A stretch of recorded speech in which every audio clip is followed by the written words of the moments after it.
자, 시작을 할까요? 그 리스크 매니지먼트 앤드 인베스트먼트 매니지먼트 주제로 우리가 공부해야 될 내용들이 여러 가지 또 뭐 챕터가 많이 펼쳐져 있습니다. 이것도 그 카테고라이제이션을 좀 할 수 있어요. 몇 개의 이제 그 이 큰 덩어리의 주제로 나눌 수가 있는데, 일단 앞에 그 컨텐츠를 한번 보시면 리딩 82부터 시작해서 그리고 리딩 91까지가 리스크 매니지먼트 앤 인베스트먼트 매니지먼트 주제들인데, 리딩 82의 팩터 티오리, 그 다음에 83의 팩터스, 그리고 84의 알파, 여기까지는 전부 다 그냥 하나의 큰 팩터 티오리 주제에서 전개되는 이야기들이에요. 그 팩터 이론이 있는데 좀 생소하게 느껴질 수 있지만, 이 팩터 이론은 우리가 공부를 안 한 건 아니고 옛날에 파트 1에서 CAPM 이런 거 우리 공부를 했었는데, CAPM이 대표적인 원 팩터 이론입니다. 그 다음에 뭐 파머 프렌치의 뭐 3팩터 이론도 있고 여러 가지 팩터 이론들이 있어요. 그래서 그 이 리딩 82, 83, 84는 전부 다 팩터 이론과 관련된 이야기들이고, 그 다음에 리딩 85는 포트폴리오를 어떻게 구성할까요? 포트폴리오 옵티마이제이션, 포트폴리오 최적화와 관련된 주제가 리딩 85입니다. 이거는 약간 이제 좀 주제로 보면은 하나의 주제로만 끝나는 이런 챕터인데, 82, 83, 84하고는 다르게 이게 그 최적 포트폴리오를 구성하기 위한, 우리가 옛날에 뭐 모르겠어요, 재무관리 공부하셨던 분들은 민베리언스 옵티마이제이션 이런 것들 아마 공부하셨을 텐데, 파운데이션 오브 리스크 매니지먼트에서 그런 이야기가 좀 있었죠. 여기 포트폴리오 컨스트럭션은 그런 민베리언스 옵티마이제이션의 개념을 조금 벗어나서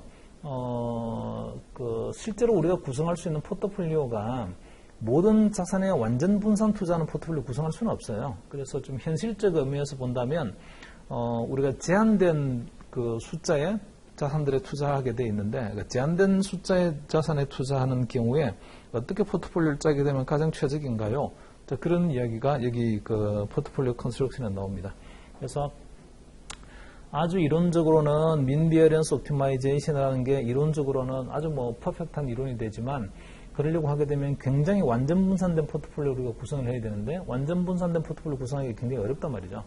그래서 현실적으로 이제 실행 가능한 포트폴리오 어떻게 짜면은 가장 최적화되나요? 그 이야기가 이제 여기 그 85 챕터 이야기고요. 그리고 86은 포트폴리오 리스크에서 애널리티컬 메소드라고 되어 있는데, 이게 옛날에 파트 1에서 공부했던 밸류에이션 리스크 모델에서 밸류 앳 리스크라는 걸 공부했어요. 그 밸류 리스크를 이제는 개별 포지션의 밸류 리스크가 아니고 포트폴리오 밸류 리스크를 구하는 방식이 여기 리딩 86에 나옵니다.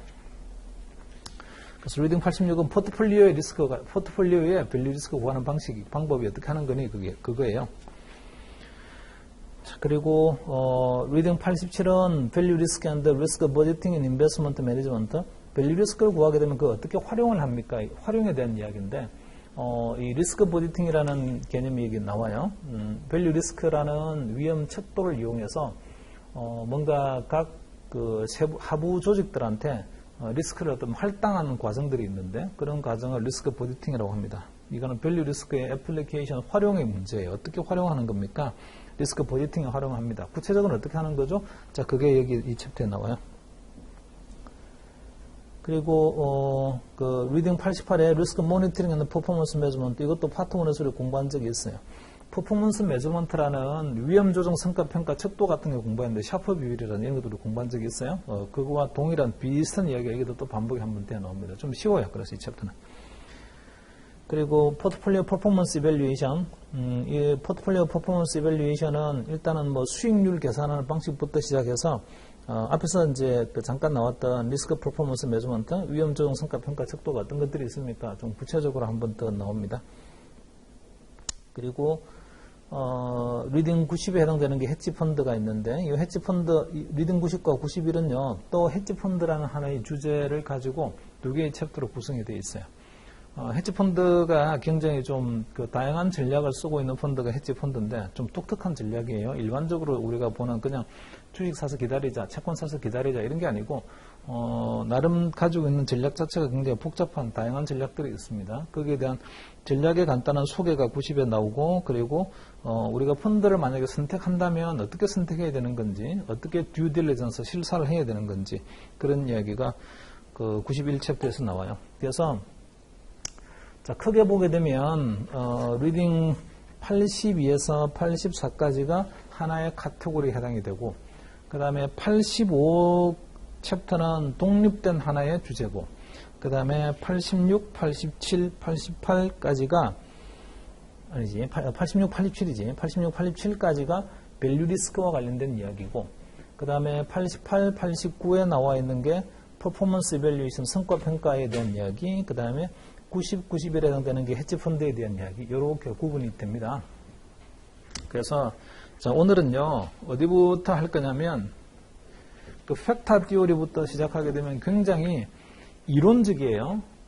굉장히 이론적이라 되게 지루합니다. 물론 뭐 공부를 안 해야 되는 건 아닌데 이 팩터 티오리에 해당되는 82, 83, 84는 나중에 뒤에 가서 좀 하도록 하고 일단은 86을 먼저 하고요. 86, 87을 먼저 하고 그리고 난 다음에 다시 좀 순서를 봐서 포트폴리오 컨스트럭션을 또 먼저 하든 아니면 그 리스크 모니터링이나 퍼포먼스 매저먼트 쪽을 먼저 하든 이런 식으로 한번 좀 바꿔서 순서를 바꿔서 하겠습니다. 팩터 티오리는 나중에 뒷부분에 가서 뒤에서 맨 마지막에 할 거예요.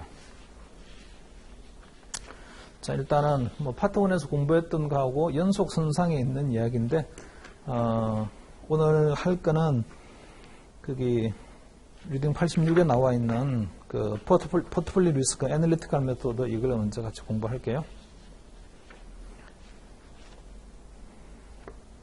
자, 페이지를 넘기셔서 리딩 페이지는 65페이지네. 포트폴리오 리스크 애널리티컬 메소드예요. 자, 페이지 65페이지 보십니다.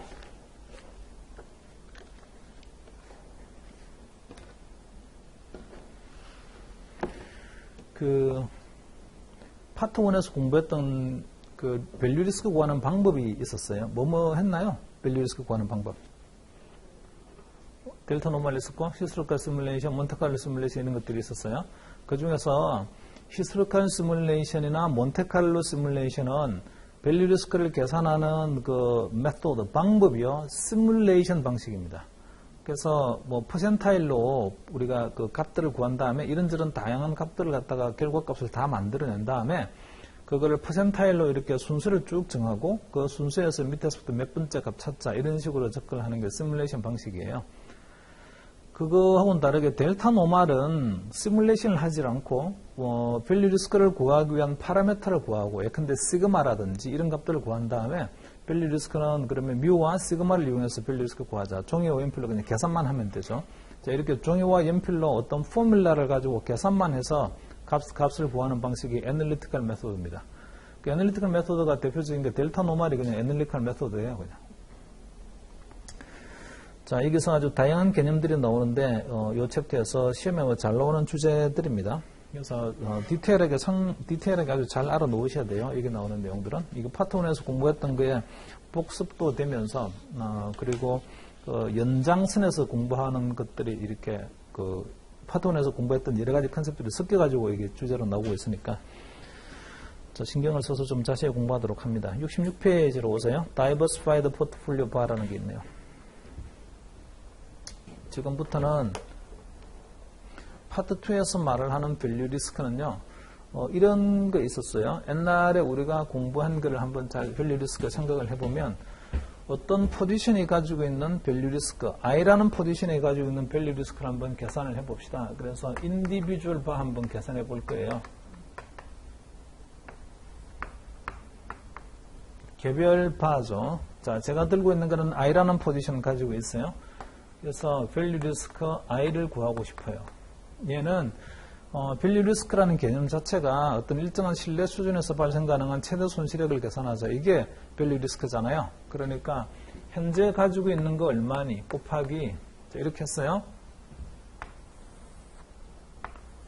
분포를 그리죠. 분포. 이 분포가 리턴의 분포인데 퍼센트죠. 이 분포에서 평균이 있고요. μi가 있고, 그 다음에 표준 편차가 있어서 시그마 i. 우리가 구하고자 하는 그런 뭐 이런 거 구하고자 하는 거죠.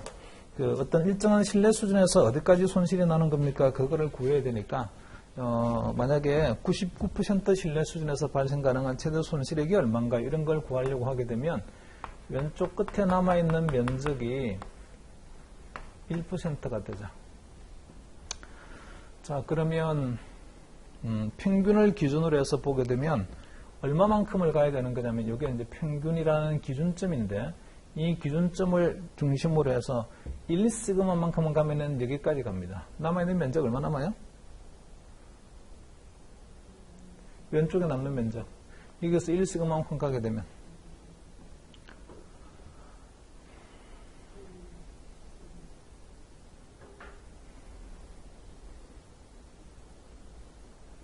연습을 해야죠, 연습을.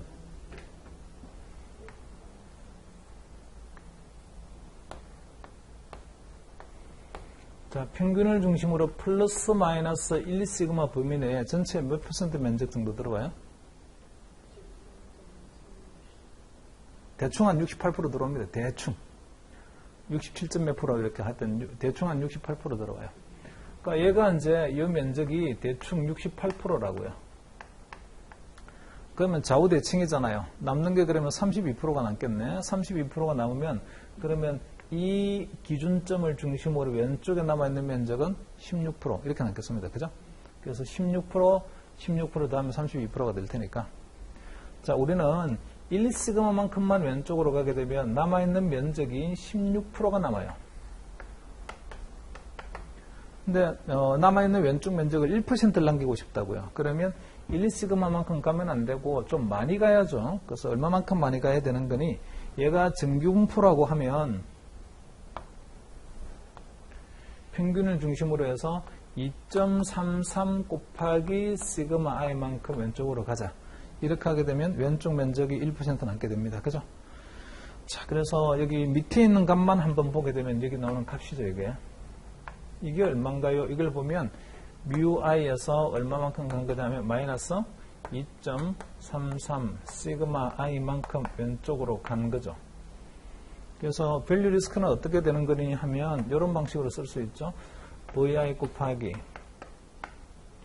μi 빼기 2.33 시그마 i 이게 밸류 리스크다 이렇게 쓸 수 있습니다. 자, 밸류 리스크 이렇게 구하는 방법이 하나 있고요. 그 다음에 두 번째 방식은 여기 나와 있는 기대값처럼 나오는 거는 이 기대값이 나오는 거는 위험이 아니다. 기대값은 위험이 아니니까 기대값으로부터 벗어나는 것만 위험이라고 정의하자. 기대값으로부터 벗어나는 게 얼마만큼 벗어나는 거니? 요 파란 막대를 기준으로 해서 얼마만큼 벗어나는 거니? 요 글이 있죠, 글이. 요 글이만을 우리는 위험이라고 정의를 하자. 자, 그렇게 하게 되면 그건 이제 두 번째인데 이건 첫 번째고 두 번째는 그냥 마이너스 2.33 곱하기 시그마 i를 그냥 곱하자. 여기 vi에다가. 그러면 밸류 리스크는 vi 곱하기 그냥 2.33 곱하기 시그마 i라고 하자. 이런 식으로 쓸 수도 있어요. 이게 마이너스 빼고 안 씁니다. 마이너스 빼고 안 쓰는 이유는 이것도 마찬가지로 마이너스 이렇게 되어 있는데 이거는 요 값에서 이걸 갖다 빼가지고 나오는 결과값 이런 의미라서 결과값이 마이너스가 나올 텐데 마이너스 나와도 마이너스는 안 쓴다고요. 그냥 굳이. 밸류 리스크가 어차피 손실의 개념이에요. 자, 그래서 밸류 리스크는 이렇게 계산할 수 있다. 이것도 방법입니다. 이걸 좀 일반화시켜서 말을 하게 되면 1번 공식으로 밸류 리스크 구하는 거는 vi 곱하기 μi 마이너스 알파 곱하기 시그마 i 이렇게 쓸 수 있고요. 알파가 이제 신뢰 개수에 해당되는 거죠. 99% 신뢰 수준이면 2.33을 써야 되는 거고 95% 신뢰 수준이면 1.65를 쓰면 됩니다. 자, 이것도 마찬가지로 vi 곱하기 그러면 알파 곱하기 시그마 i 이렇게 쓸 수 있는데 이것도 신뢰 개수니까 99% 신뢰 수준이면 2.33, 95% 신뢰 수준이면 1.65 쓰면 돼요. 자, 밸류 리스크를 구하는 방식이 1번 방식과 2번 방식 두 가지가 있습니다. 만약에 파트 2는 여기 해당이 안 돼요. 파트 1에서는 이런 게 좀 문제가 될 수 있는데, 파트 1에서는 미국값이 주어지게 되면, 미국값을 뭘 줬어요? 주게 되면 1번 방식으로 밸류 리스크를 계산을 해야 되고, 만약에 미국값을 안 주게 되면, 미국가 없으니까 그냥 2번 방식으로 계산을 해야 됩니다. 자, 그 교재 한번 보세요. 66페이지 박사 모자 밑에 Diversified Portfolio Bar가 되어 있어요. Diversified Portfolio Bar는 simply the bar of portfolio where the calculation takes into account the diversification effect. The base formula는 이렇게 계산한다. 포트폴리오의 바는 G 곱하기 시그마 P 곱하기 P다 이렇게 되어 있어요. 그 P가 포트폴리오의 가치를 말을 합니다.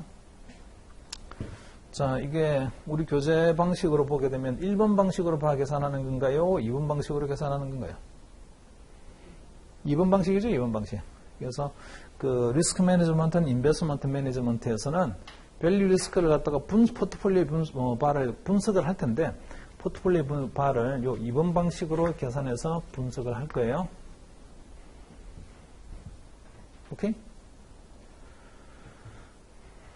자, 이게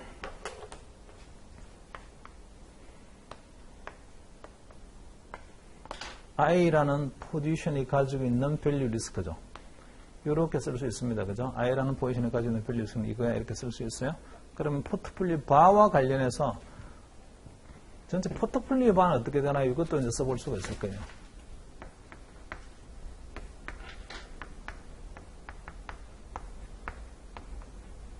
요 2번 방식대로 계산합니다. 포트폴리오 바를. 그러면 포트폴리오 바는 여기서 나오는 식 그대로 쓰면 될 텐데 I 대신에 P로 다 바꾸면 되겠죠. 포트폴리오 밸류가 얼마니?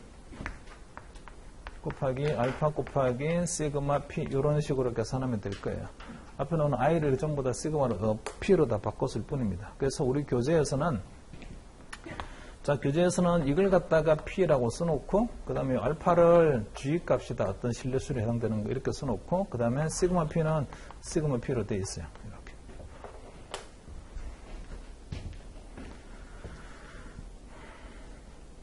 자, 그리고 저 밑으로 그 밑에 이제 포트폴리오 분산 구하는 수식 나와 있고, 포트폴리오 표준 편차는 그렇게 분산을 구하고 난 다음에 거기다가 다시 루트를 씌우면 됩니다. 그건 뭐 다 알고 있는 이야기라서 내려가고요. 저 밑으로 내려오셔서 in order to calculate delta normal bar with more than one risk factor, we need a covariance matrix that incorporate the correlations between each risk factor in the portfolio. and the volatilities of each risk factor.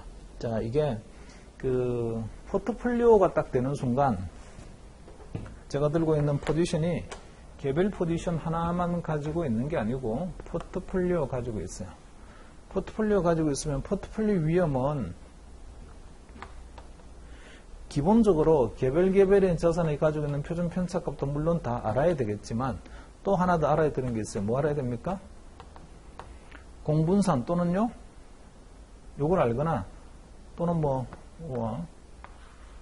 이제 콜레이션 또는 공분산을 알아야죠. 포트폴리오 표준 편차 구하려고 하게 되면, 포트폴리오 표준 편차를 구하려고 하게 되면 개별의 표준 편차도 알아야 되지만 코릴레이션도 알아야 된다고요. 자, 그래서 포트폴리오의 차원으로 오게 되면 요게 문제가 돼요. 항상 이 코릴레이션이 문제가 됩니다. 코릴레이션. 그래서 지난번 시간에 우리가 한 게 하나 있었는데 전에 크레딧에서 한 거 있었어요. 이 포트폴리오가 N개의 자산으로 구성이 되어 있고, 그리고 N개의 자산의 투자 비중은 N분의 1로 다 똑같다. 그리고 개별이 가지고 있는 표준 편차도 다 똑같고, 코릴레이션도 똑같다. 그러면 포트폴리오 위험은 개별의 위험 곱하기 루트 N분의 1 더하기 1-N분의 1 곱하기 코릴레이션 이런 게 한 게 있습니다. 기억나나요? 나만 기억나나 봐? 참고로 시험 저는 안 쳐요. 여러분은 그거 꼭 외워놓고 다 알아놓으셔야 돼요. 그 포트폴리오로 가게 되면 각자가 가지고 있는 투자 비중이 어떻게 되는 거니, 그 다음에 또 각자가 가진 표준 편차는 얼마고 코릴레이션은 얼마나, 이런 것들이 다 중구난방으로 다른 값들로 막 이렇게 막 복잡하게 나오게 되면 그거는 실제로 계산해보지 않으면 효과를 계산하기 어려워요. 분산 투자의 효과를. 그래서 가장 간단하게 생각하는 게 WI라는 비중이 모두 다 똑같다. 시그마 I와 시그마 J가 똑같다. 코릴레이션도 다 똑같다. 이렇게 가정하자. 되게 심플하죠. 하지만 우리는 어떤 세상으로 온 거냐면 이미 포트폴리오 세상으로 온 거라고요. 그래서 그렇게 포트폴리오 구성하게 되면 개별 하나에 몰빵했을 때보다는 위험이 얼마만큼 줄어드는 겁니까? 이런 거 계산할 수 있잖아요. 크레딧 리스크에서 우리는 그걸 뭐라고 하냐면 네팅 팩터라고 했습니다. 네팅 팩터. 자, 이게 한번 봅시다. 여기서 비슷한 개념이 나올 테니까. 자, 67페이지에 individual bar가 있어요.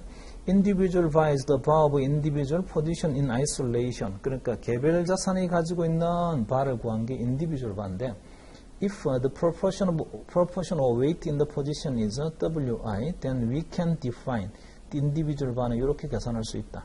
자, 거기서 individual bar는 이거잖아요, 지금 이거.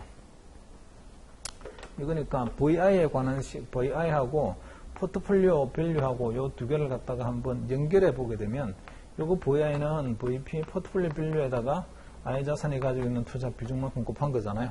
요거 뭐 이렇게 쓰면 되죠, 이제 그러면.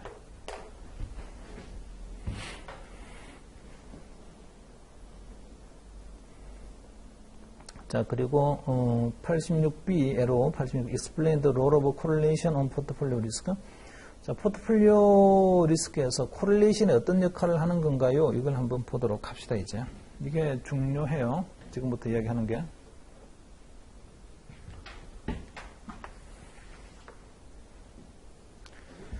자, 여러분이 시험 출제자라고 하게 되면 포트폴리오 밸류 리스크를 갖다가 이제 문제를 내게 되면 어떤 것들을 낼 수 있을까? 가만히 한번 생각을 해보자고요. 옛날에 우리 공부한 것 중에 이런 거 있었어요.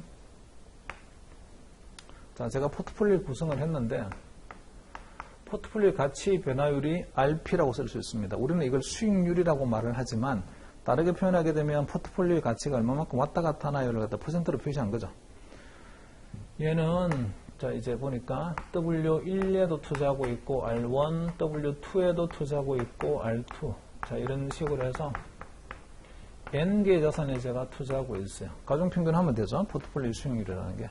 그리고 얘가 가지고 있는 기대 수익률은 얼마인가요?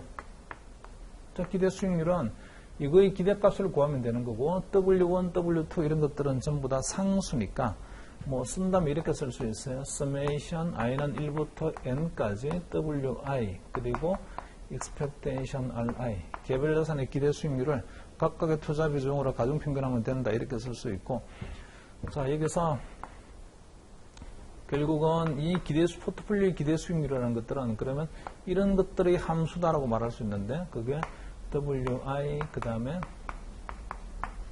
기대 수익률들의 함수다 이렇게 표현할 수 있어요. 요거 두 개의 함수인 거죠, 이제. 자, 그 다음에, 이 포트폴리오 가지고 있는 위험도 우리가 알아야 되는데, 시그마 P 이런 거 하고 싶어요. 표준 편차.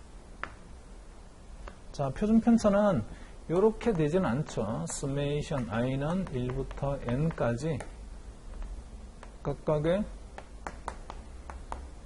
각각이 가지고 있는 포지션의 표준 편차를 투자 비중으로 가중평균하면 된다. 이렇게 되는 경우는 언제 그렇게 돼요?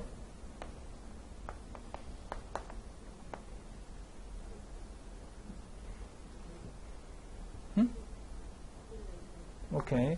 임의의 IJ 코릴레이션이 있잖아요. 그죠? 1일 때는 이렇게 그냥 다 가중평균에서 더 하면 됩니다. 근데 이제 그렇지 않단 말이죠. 그래서 요거 같지 않아요. i는 1부터 n까지 wi, 시그마 i 같지 않다고요.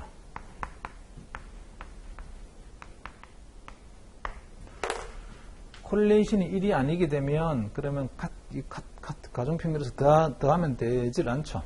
그때는 어떻게 나와요? 같지 않다는 거를 이렇게 표현할게요. 부호로 한번 표현해 볼게요. 부등호로. 이렇게 되죠. 이렇게. 포트폴리오의 위험이라는 거는 단순 가중평균한 것보다는 포트폴리오 위험은 더 작다. 이렇게 됩니다. 그죠?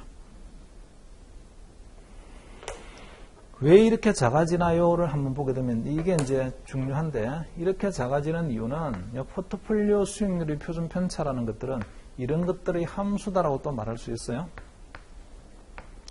개별의 투자 비중은 어떻게 되는 거며, 그 다음에 각자가 가지고 있는 표준 편차 값은 얼마이며, 그 다음에 코릴레이션은 어떻게 되는 거고, 그 다음에 개수는 모두 몇 개니, 이런 것들이 영향을 주게 됩니다. 그죠? 자, 여기서 투자 비중이 뭐 N개의 자산으로 구성이 되어 있다고 되어 있는데, 투자 비중이 N개의 자산에 대해서 어떤 거는 뭐 N분의 1 투자한 것도 있고, 어떤 거는 N분의 2 투자한 것도 있고, 뭐 이렇게 뭐 다양한 비중들이 다 있다. 이게 랜덤하게 비중들이 여러 가지 경우수가 존재하고, 그 다음에 이것도 여러 가지 다른 값들이 있고, 다 다른 값들이 있다. 이렇게 하게 되면 대단히 어려워져요. 포트폴리오는 그 다른 값들을 다 넣어가지고 계산을 해보고 표준 편차를 구해야 되고, 그래서 단순히 합산한 거하고 비교했을 때 얼마만큼 위험이 줄어드는 거니 하려면 되게 복잡하다고요. 다 일일이 다 집어넣어서 하려고 하게 되면. 그래서 아주 심플 어셈션이 뭐냐면, 시험에 잘 낼 수 있는 게 굉장히 심플리파이 하게 되면, 이거는 전부 다 n분의 1이다. 이렇게 가정하고, 이것도요, 다 모든 자산의 표준 편차는 다 시그마로 똑같다. 개별이 가지고 있는 표준이 다 똑같다. 그 다음에 이것도요, 그냥 코릴레이션은 다 그냥 똑같다. 서로가 서로에 대해서 가지고 있는 코릴레이션은 똑같다. 요렇게 가정합니다. 요렇게. 요거 굉장히 심플리파이 한 거라고요. 그러면 포트폴리오 표준 편차 어떻게 구해져요? 요렇게 되면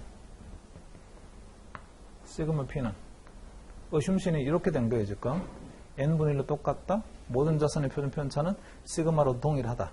코릴레이션도 있잖아요. 그냥 다 똑같다. 이렇게 하게 되면 시그마 P는 앞에서 한 적이 있는데,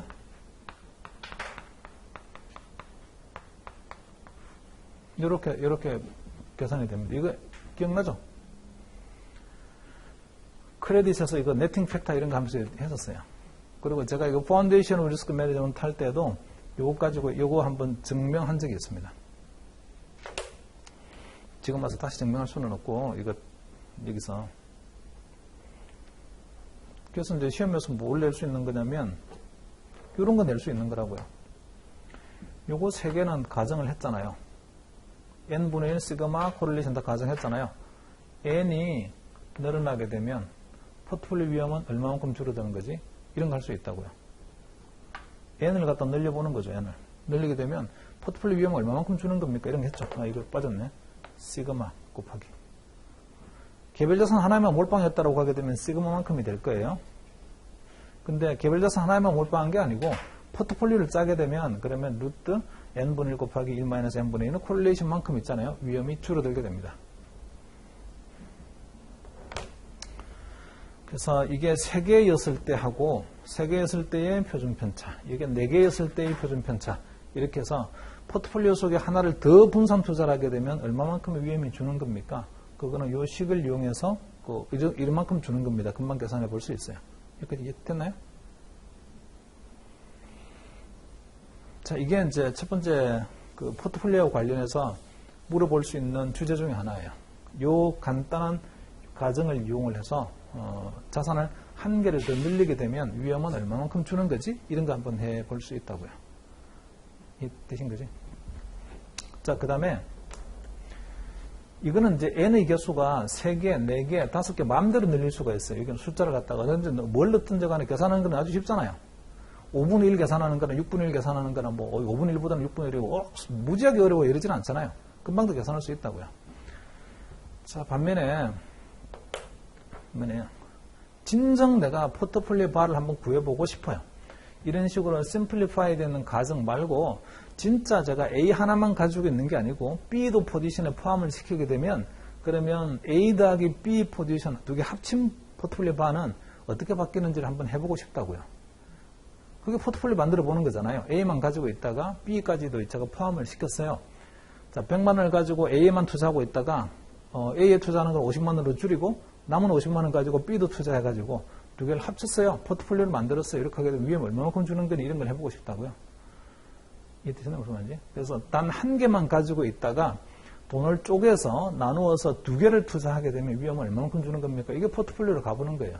물론 두 개가 아니고 세 개, 네 개, 다섯 개, 여섯 개 이렇게 많이 투자하면 더 좋겠지만 그렇게 되게 되면 계산하기가 복잡해지게 되고 시험 시간 내에 한 문제도 못 봅니다.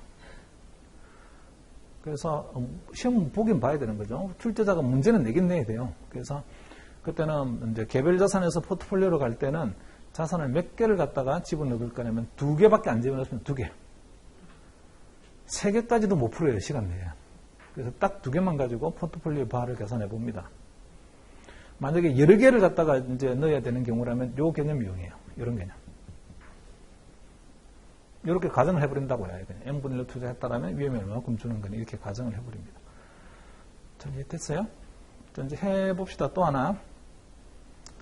이거 시험장 갈 때까지 절대로 잊으면 안 되는 공식이라서 이 공식 무조건 알고 있어야 돼요. 그리고 이 하나의 공식을 이용해서 굉장히 많은 이 문제들을 풀 수가 있습니다. 뒤에 나오는 것들을 다 풀 수가 있어요.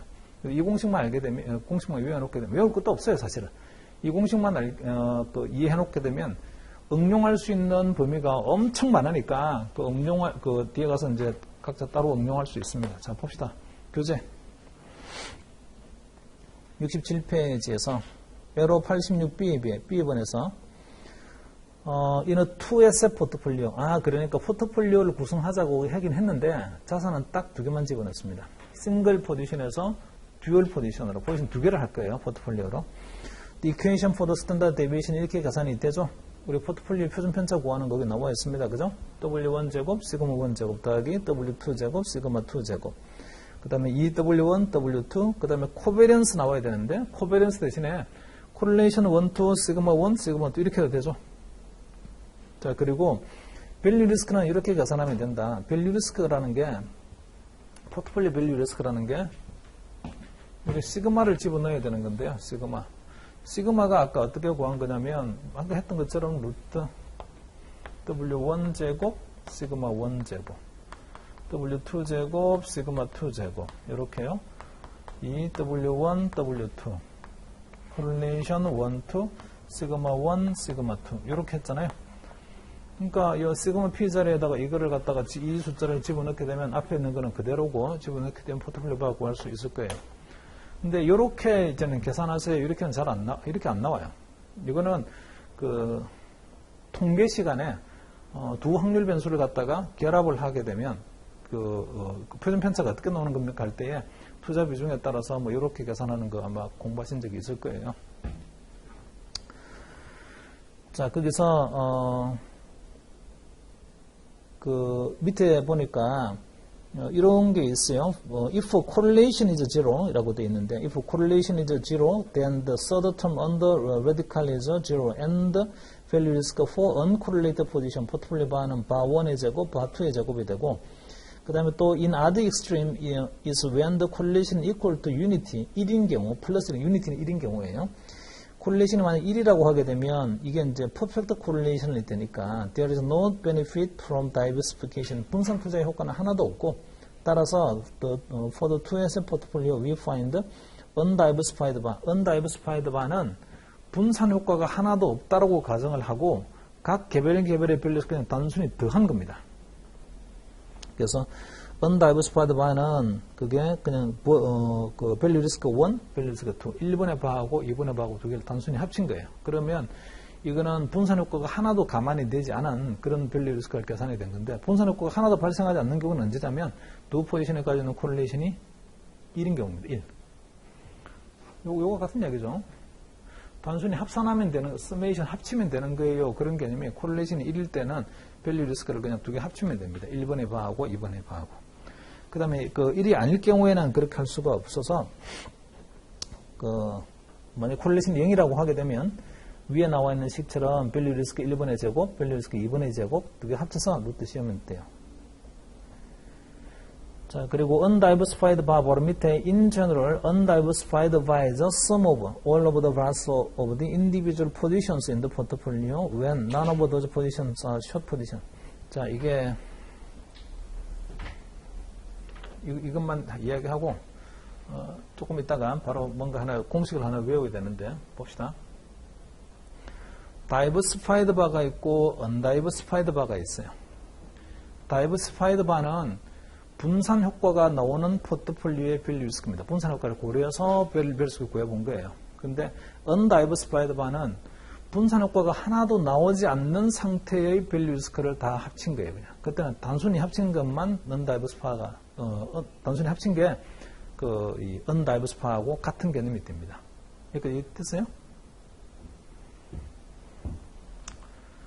자, 이거 지난번에 한번 이런 이야기 한 거 같은데, 여기 식 한번 잘 보세요. 이 식. 여기 와서 써서 한번 해보자, 다시.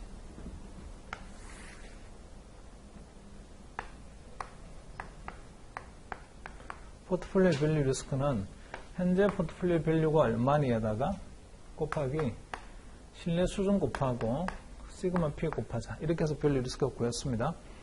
파트 1에서는 여기 뭐까지 있으면 곱하기 루트 T라는 시간의 제곱분 공식까지 있었어요. 시간의 제곱분 공식을 써야 되는 경우는 이 밸류 리스크를 구하고자 하는 타임 호라이즌하고 그 다음에 이게 표준 편차를 구한 타임 호라이즌이 같지 않을 때는 그때는 시간의 제곱분 공식 스퀘어 루트 오브 타임 곱하기 루트 T 해가지고 얘 호라이즌하고 그 다음에 이 표준 편차를 구한 호라이즌하고 두 개 일치시켜줘야 된다 이런 게 있습니다. 기억나나요? 스퀘어 루트 오브 타임 링크 했잖아요. 지금 근데 이게 이제 데일리 바다 그러면 이거는 데일리 리턴의 표준 편차 이렇게 돼야 되고 이게 10데이 바다 이러면 10데이 리턴의 표준 편차가 돼야 되는데 10데이 바를 구하고 싶은데 데일리 리턴의 표준 편차가 되게 되면 곱하기 루트 10 해가지고 10일에 해당되는 표준 편차 값으로 바꿔야 되죠. 그게 이제 시간의 제곱분 공식이었습니다. 파트 2에서는 시간의 제곱분 공식 그거 안 다룹니다. 그거 하질 않고 포트폴리오를 그냥 포트폴리오 바를 쪼개는 거 이런 거 해요. 어떻게 쪼갤까? 포트폴리오 바를 분석하는 거 할 텐데 자, 이 식은요 이거하고 똑같잖아요 사실. 이렇게 바꿔 쓴 거하고 똑같아요. 아래 위로 그 앞뒤로 바꾼 거와 똑같습니다. 이거 단위 뭐였어요? 금액이죠. 포트폴리오 밸류 리스크라는 거는 금액으로 표시하는 거죠. 어떤 일정한 신뢰수준에서 발생 가능한 최대 손실액이 어디까지 가는 겁니까? 그게 밸류 리스크니까 최대 손실액의 개념이라서 달러의 의미입니다. 그리고 뭐 우리가 이제 뭐 물리의 법칙에 따라서 이 코어를 썼으니까 이걸 썼으니까 왼쪽에 달러면 오른쪽도 달러야 될 거예요. 그러니까 이게 VP도 포트폴리오 가치의 달러죠. 그 다음 얘는 그냥 상수예요. 2.33 같은 상수. 이거 단위 뭐예요?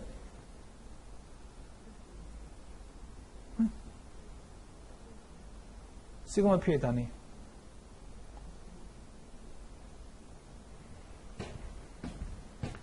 시그마의 단위. 퍼센트. 요게 몇 퍼센트, 여기 리턴이잖아요. 그러니까 이게 몇 퍼센트, 왼쪽으로 몇 퍼센트 빼야 되는 거 이런 식으로 있잖아요. 표준 편차는 단위가 퍼센트입니다. 단위 퍼센트는 십진법으로도 바꿀 수가 있죠. 20%면 0.2 이런 식으로 바꿀 수가 있어요.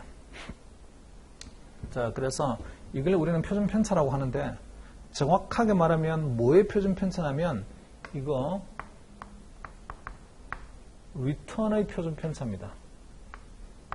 그래서 얘는 리턴 볼러틸리티예요. 이말 이해되나요?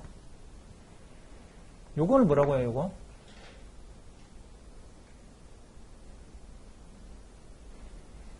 요건 달러죠, 달러. 달러에다가 이거 10진법으로 바꿀 수 있다라고 했어요. 달러에다가 10진 바꾸게 되면 단위 뭐게 나오겠어요? 달러 넣을 거예요. 요건 뭐라고 하죠, 이거? 얘는 달러 스탠다드 데비에이션으로 합니다. 달러 스탠다드 데비에이션. 금액으로 표시한 표준 편차.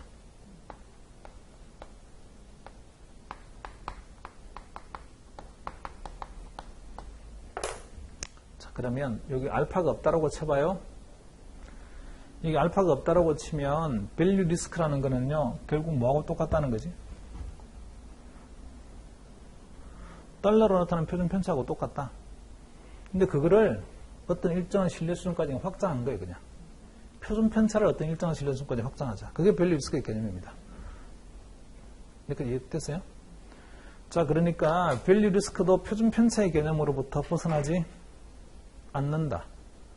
우리는 지금 무슨 방식으로 밸류 리스크를 구한 거냐면 델타 노멀 방식으로 밸류 리스크를 구했어요. 그 델타 노멀 방식으로 밸류 리스크를 구하게 되면 밸류 리스크라는 개념 자체가 표준 편차의 개념으로부터 벗어나지 않는다고요. 단지 표준 편차를 어떤 일정한 신뢰성까지 확장하는 거예요. 이런 개념밖에 안 돼요. 근데 그 표준 편차를 금액으로 좀 바꾼 거죠, 지금. 밸류 리스크가. 잘 이해됐어요? 그러면 포트폴리오의 표준 편차 구하는 공식을 포트폴리오 바 구하는 데다 그대로 응용할 수 있습니다. 그대로 똑같이. 자, 그대로 응용해서 지금 여기 그 에로 86B에 나오는 밑에 수식들 여러 가지 나와 있는데 그거와 관련된 건 한꺼번에 묶어서 이야기해야 될 것 같아요. 일단은 여기 틀린 표현이 하나 있으니까 그것부터 먼저 고쳐놓읍시다. 그 67페이지에 이거젠플 바로 위에 보세요. Notice how evaluating bar using both uncorrelated position and perfectly correlated position will place lower and upper bound on the total bar 또는 포트폴리오 바. 자, 포트폴리오 바가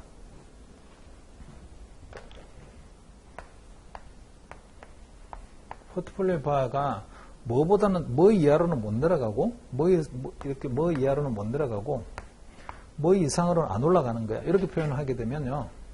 요거 있죠. A가 있고 B가 있다. 이렇게. 이거는 단순 합산한 거죠. 단순 합산. 이런 거 단순 합산하는 걸 뭐라고 했어요, 아까? undiversified bar. 분산 효과가 하나도 없을 때의 바.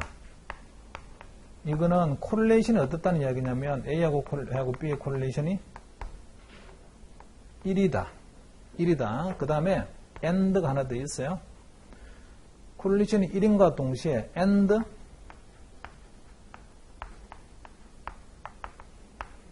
same position. 롱 포지션이면 롱 포지션, 숏 포지션이면 숏 포지션 이렇게 해요. 포지션이 같아야 돼요. 자, A에 대한 롱 포지션. 자, A가 움직이는 거죠, 지금. A가 움직여요. B도 움직여요. 둘 다 움직이는 거야. 코릴레이션이 1이에요. 근데 A에 대해서는 롱 포지션이고 B에 대해서는 숏 포지션이다. 이러면 어떤 모양이 나옵니까? 서로 반대예요. 이제 반대. A하고 B가 움직이는 팩터들이라고. 근데 A가 움직이는데 코릴레이션 1이야. 코릴레이션 1이라는 게 항상 같은 방향으로 움직인다는 이야기예요. 항상 같은 방향으로 움직이는데 하나는 롱 포지션, 하나는 숏 포지션이 되게 되면 그 포지션에 의해서 있잖아요. 마이너스 코릴레이션 효과가 나오잖아요. 이해되나요? 그때는 이렇게 단순히 더해지는 값이 아니고요. 만약에 코릴레이션 A하고 B하고 움직이는 코릴레이션은요. 두 개가 1이에요. 같은 방향으로 항상 움직인다고요. 늘 같은 방향으로. 포지션을 근데 반대로 잡아놓게 되면 하나는 돈 딸 때에 하나는 돈 잃습니다. 이해됐나요? 무슨 말인지? 그래서 만약에 이렇게 되면서 있잖아요. and same 포지션이 아니고 자 이렇게 되면서 and 만약에 opposite 포지션, 반대의 포지션이다. 여기까지는 같아요. 포지션이 되게 되면 그러면 포트폴리오 바는요. 이렇게 돼요. A의 바에서 B의 바를 빼는 거다. 이렇게 돼야 됩니다. 이해됐나요? 무슨 말인지? 자, 포지션이 반대라니까.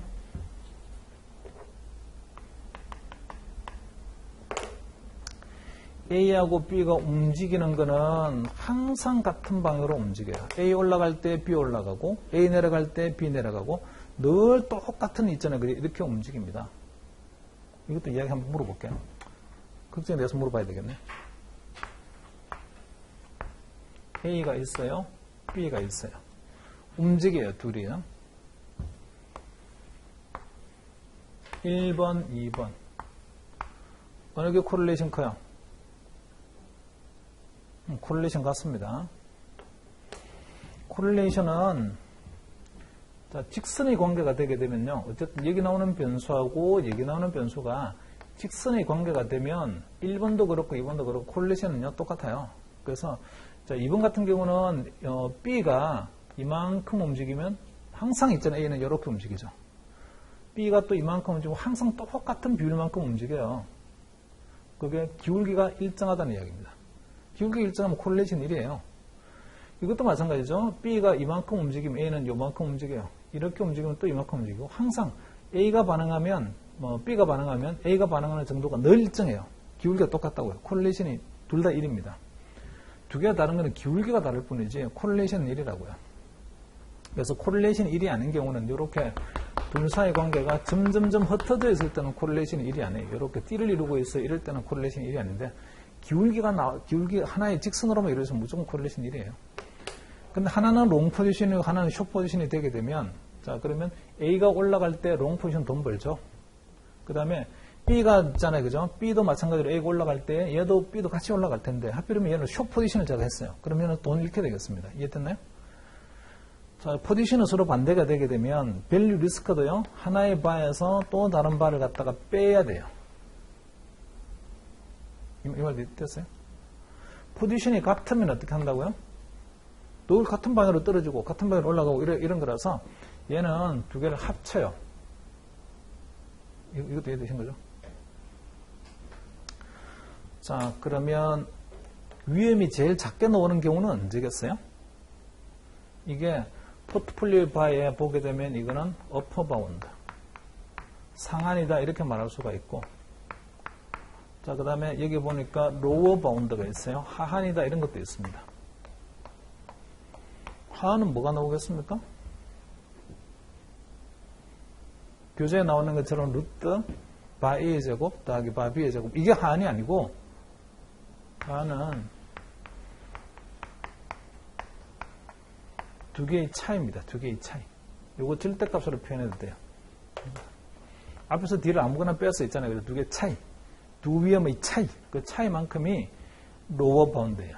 우리 교재는 틀렸어요. 우리 교재에서는 로어 바운드를 이렇게 이게 로어 바운드라고 말을 하지 않고 보면은 바 A의 제곱 더하기 바 B의 제곱, 이게 두 개 콜레이션이 0인 경우인데 콜레이션이 0인 경우가 포트폴리오 바의 최하한 값이다 이렇게 말하는데 아닙니다. 포트폴리오 바가 최하한이 되는 경우는 이 두 개를 서로 빼는 경우에 서로 반대 포지션 이렇게 되려고 하게 되면 A하고 B하고 콜레이션이 1이면서 반대 포지션 이렇게 되면 이렇게 돼요. 여기까지 이해됐나요? 자, 동일한 옛날에 공부했던 것 한번 기억해 봅니다. 위험을요 0을 만들고 싶어요. 위험을 0을 만들려고 하게 되면 여기서 이거 뺀 게 있잖아요. 0 돼야 돼요. 그럼 포트폴리오 위험이 있잖아요. 0이다. 이렇게 아무런 위험이 없어요. 이렇게 될 수 있어요. 오케이? 0 만들려고 하게 되면 콜레이션이 뭐가 나오면 돼요?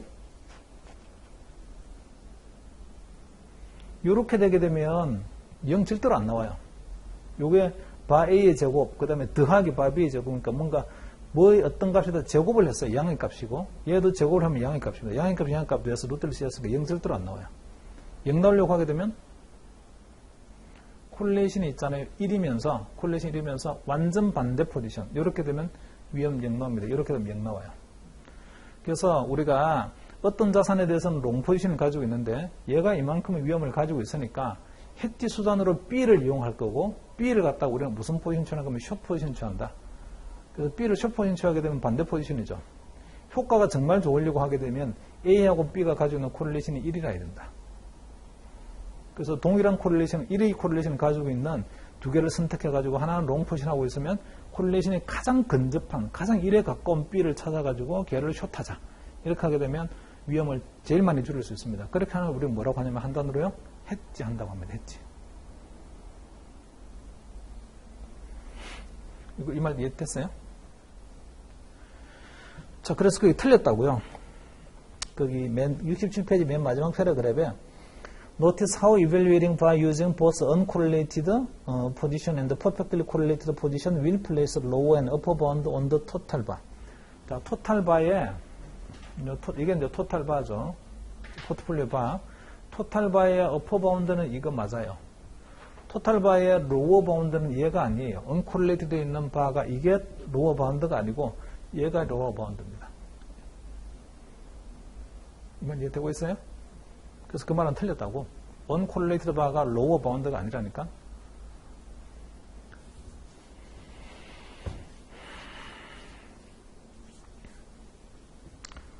자, 이 말은 맞아요. 여기 비교를 해보게 되면 1번의 바하고 2번의 바, A, B 바를 단순히 더한 거하고 그 다음에 A 바의 제곱에다가 B 바의 제곱에서 루트 씌운 거하고 두 개 비교해보면 어느 게 클 거냐면 이게 당연히 큽니다. 이게 작고요. 콜레신이 0의 경우가 작다고. 근데 이게 작다라고 해서 얘가 하한 값이다. 이러진 않아요. 하한 값이 되려면 이렇게 돼야만 하한 값이 됩니다. 하나에서 하나를 빼는 거다. 이렇게 돼야 하한 값이 돼요. 그래서 이런 포트폴리오는요, A하고 B가 서로 반대 포지션을 가지고 있는 경우인데, 이럴 때는 해지 포트폴리오예요.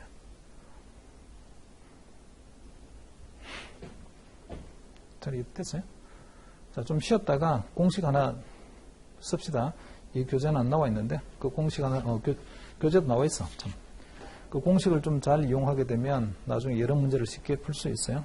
잠깐 쉽시다.